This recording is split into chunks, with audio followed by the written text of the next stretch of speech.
Ana Vətən Partiyasının sədri sabiq deputat Fəzail Ağamalının Ramiz Mehdiyevə məktubu üzə çıxıb.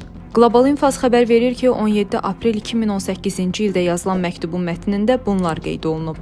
Hörmətli Ramiz müəllim, sizin yubileyiniz münasibəti ilə səmimi qəlbdən təbrik edir, milli dövlətçiliyimizin güclənməsində göstərdiyiniz yorulmaz fəaliyyətdə uğurlar arzulayıram.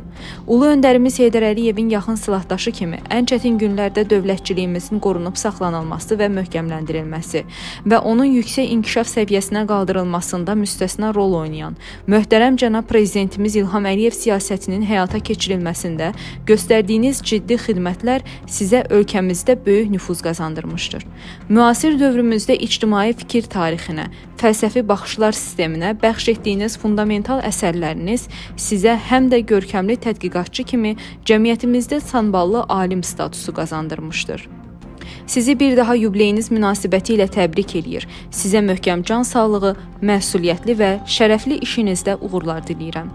Qeyd eləyək ki, bundan əvvəl Fəzail Ağamalı Ramiz Mehdiyevə açıq şəkildə tənqid edən siyasətçilərdən biri olduğunu deyib. Hətta prosesi 2001-ci ildən başladığını və hər zaman Mehdiyevlə mübarizə apardığını, onun əleyhinə çıxışlar etdiyini vurğulayıb.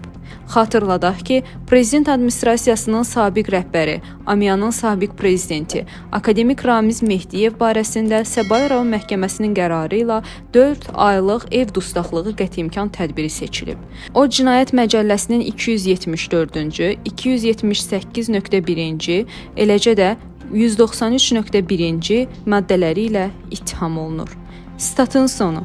Əziz izləyicilər, xəbərlərdən məlumat almaq üçün kanalımıza abunə ola bilərsiniz.